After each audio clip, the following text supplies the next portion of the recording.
J'ai regardé hier soir une série télévisée française, L'Art du crime, qui met en scène des enquêtes au sein de l'OCBC, l'Office central de lutte contre le trafic des biens culturels.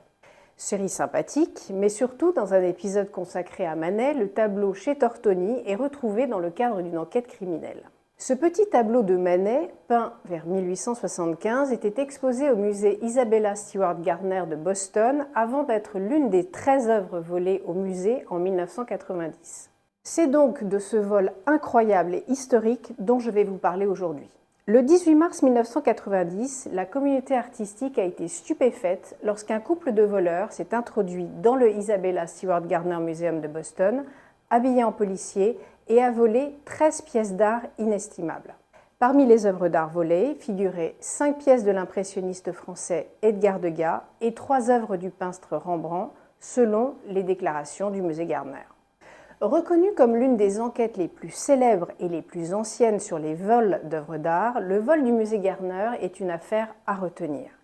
13 œuvres d'art donc sont dérobées au musée pour lesquelles l'affaire n'a jamais été résolue depuis.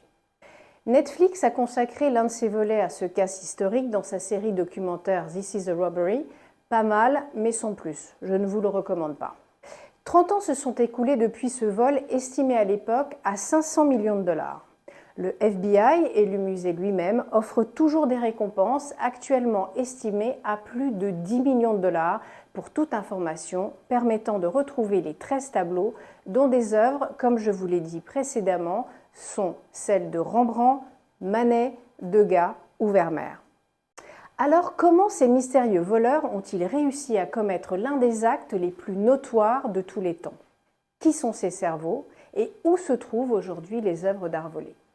Le concert de Vermeer est considéré comme le tableau le plus cher au monde, mais de nombreux tableaux de plus grande valeur ont été laissés de côté. Cela a conduit à penser que les criminels à l'origine du vol n'étaient pas des experts qualifiés, mais des profanes du monde de l'art et ont pointé du doigt l'un des syndicats du crime organisé les plus célèbres d'Amérique, la Cosa Nostra, ou dans un langage plus courant, la mafia. Alors, que s'est-il passé ? Le cambriolage a eu lieu aux premières heures du matin. D'après les rapports des 2 gardiens qui étaient de service ce jour-là, ils ont vu 2 policiers qui étaient en fait les criminels déguisés.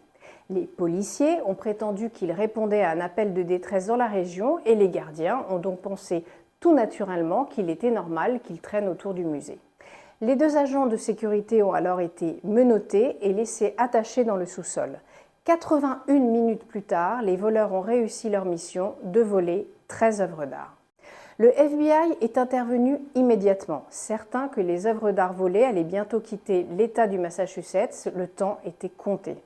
Il y avait un manque frustrant de preuves sur la scène de crime et le FBI n'avait pas grand-chose sur quoi s'appuyer.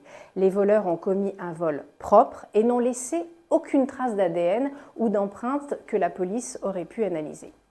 L'agent de sécurité Rick Abbott a été interrogé en raison de son comportement suspect le soir du vol, mais finalement, ils n'ont rien eu à lui reprocher. Pourquoi a-t-il ouvert et fermé la porte latérale du musée pendant sa patrouille ? Était-ce un signal pour que les voleurs aient la voie libre? Les détecteurs de mouvement n'ont signalé aucun mouvement dans la salle bleue au moment du vol où le tableau chez Tortoni de Manet a bien été volé. Un consultant en sécurité a d'ailleurs été appelé ultérieurement pour analyser le matériel de détection de mouvement et a constaté que tout fonctionnait normalement. Les experts qui ont examiné la sélection d'œuvres d'art volées sont restés assez perplexes car finalement les vols ont concerné des œuvres d'art de différentes valeurs et ont négligé d'autres œuvres de grande valeur de maître telles que celles de Michel-Ange ou Raphaël. Ce qui est surprenant, c'est que les voleurs n'ont jamais traversé le 3e étage où était accroché le tableau le plus précieux, le Viol d'Europe ou le Féminin bafoué, daté de 1560 du Titien.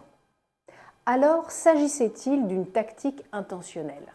Le FBI s'est intéressé à un suspect possible, Whittlebugger, à la tête du célèbre Wither Hill Gang de Boston, l'une des plus puissantes familles du crime organisé de la ville. En 1994, Anne Hawley, directrice du musée Isabella Stewart Gardner, reçoit une lettre anonyme. L'auteur de la lettre affirme ne pas connaître l'identité des voleurs, mais savait que les voleurs souhaitaient négocier la restitution de l'œuvre d'art volée qui était en sécurité dans un environnement à climat contrôlé.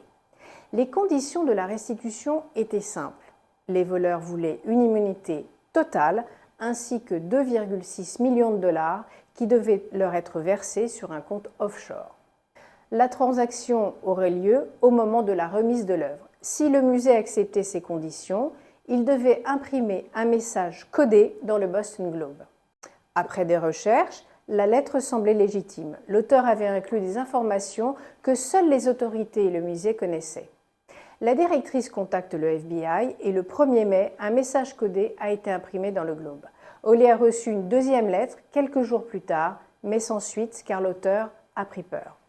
Les années passent, mais le FBI est toujours dans une impasse. En 2021, l'un des derniers suspects du casse, Robert Gentil, dit Bobby le cuisinier lié à la mafia, meurt.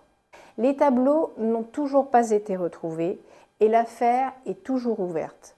Peut-être que tout se résume à un manque de preuves concrètes. Bien qu'aucune théorie ne soit directement énoncée ici, les lecteurs sont priés de contacter le FBI s'ils disposent d'informations pertinentes pour la récupération des œuvres d'art volées. Il faut savoir que le délai de prescription ayant expiré en 1995, les procureurs déclarent que toute personne qui restitue volontairement les œuvres d'art volées et qui ont participé au vol d'œuvres d'art de 1990 ne seront en aucun cas poursuivis. L'affaire des 13 œuvres disparues continue de faire l'objet d'une enquête active, sensationnelle pour de nombreux théoriciens du vol d'œuvres d'art. Seul le temps nous dira où se trouvent les œuvres manquantes et qui est responsable du vol. À bientôt sur expertisé.com.